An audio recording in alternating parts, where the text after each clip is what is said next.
I want to come out here and talk to you. Okay. Can you hear me? I'm going to have to stand here, aren't I? I feel a bit far away from you all. You're a bit nervous of going closer.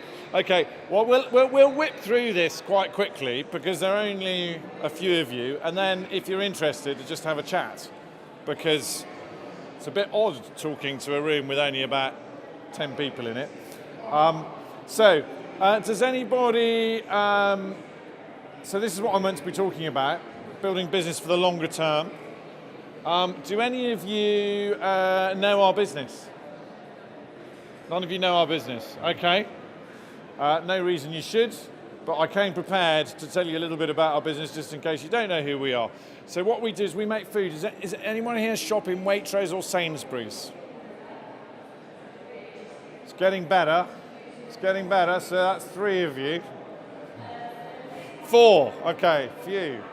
Okay, well have a look for this in Waitrose and Sainsbury's. This is our food. It's really lovely food. We sell quite a bit of it. And if you haven't tried it, I'm going to ask you, I'm going to talk to you now for about half an hour. And in return, the deal is, all right, you're going to go out and you're going to try it, and you're going to drop me an email. You're going to drop me an email. My email's on the back of every pack, and you can tell me what you think. Is that a fair deal? Or shall I stop? I'm not getting a great response here. Fingers crossed. I'm going to trust to luck, and I hope that you're going to come with me and try this. So this is our food. So you'll find it on the shelves in Sainsbury's and Waitrose. So a little bit about our business, because none of you know anything about us. So lucky I put this slide in. So we make 34 different recipes. So there's something for everyone. No excuses. You can't go there and you can't say there's nothing for me. Do vegetarian. We've got meat and chicken and beef and lamb and all sorts of delicious things. Sorry? Yes, some of the recipes are even gluten-free, okay? You have to look on the back of Pat or look on our website and you'll see which ones haven't got gluten in, okay? So we're sold in about 600 shops across the UK. Got a team of about 250 people, beavering away as I speak, making delicious food. We've got 2 production kitchens, quite a long way from here. I don't normally say that in London, but the other end of London here, because I'm up in northwest London, and we have about, none of you, but we got about 1 million people in the UK who are buying and eating our food at the moment, 5 or 6 times a year on average. We're trying to get that up a bit. Our business is a little bit complicated in some ways because we have 350 fresh ingredients delivered every day. And we do about 30 million in sales from a retail perspective. So that's us today. So my kind of thing I'm talking about is building a business for the long term. I'd like to know a little bit who I'm talking to. So do any of you have a business at the moment? Okay, good. Are any of you thinking about having a business? Okay. Well, if you have a business, that's 2 of you, or you're thinking about it, which is 1 or 2 of you. I think what's really, really important you do is have a think about why you've started up in business. What are you trying to do? And then, you shouldn't need to think very long. You shouldn't need to think very long. But what it is worth doing is having a think, being quite instinctive, and then actually writing it down. Because it's a really useful thing to tell other people who work for you, your customers, your suppliers, if you just say what it is you do. So that's what we do. We're passionate about making the most delicious food for people to share with pleasure. So it's a little bit different to what other people do in our marketplace, because what we want is, we're passionate. Lots of people use the passionate word. We want to make delicious food, but we want people to share it with pleasure. It's about sharing. I think food is a great thing. It's a great thing. It's one of the great experiences we can have every day of our lives. But for me, all the best meals I've had have been meals that I've shared with somebody else. Might be one other person, might be several other people, but food and sharing are a good bedfellows. And then once you've got your purpose, it's quite easy, if you're planning for the long term, to say, well, let's turn that into a mission. You know, the mission might change over time. You know, the mission might last you only 2 or 3 or 4 or 5 years, but you need a bit of a mission.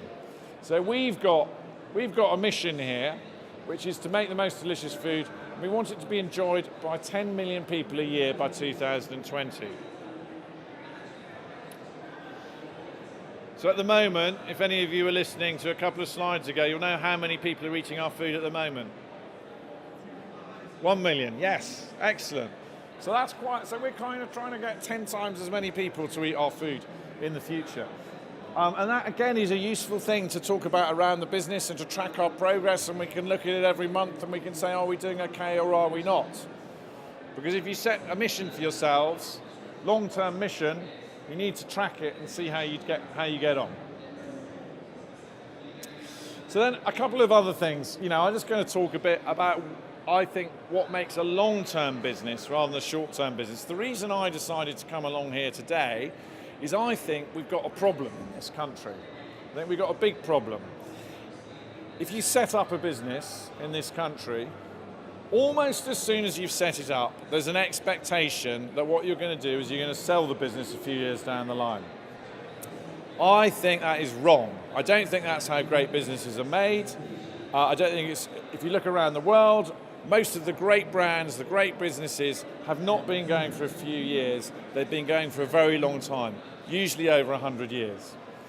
So you have to put in some real foundations. If you want to build a business for the long term, it's much more satisfying.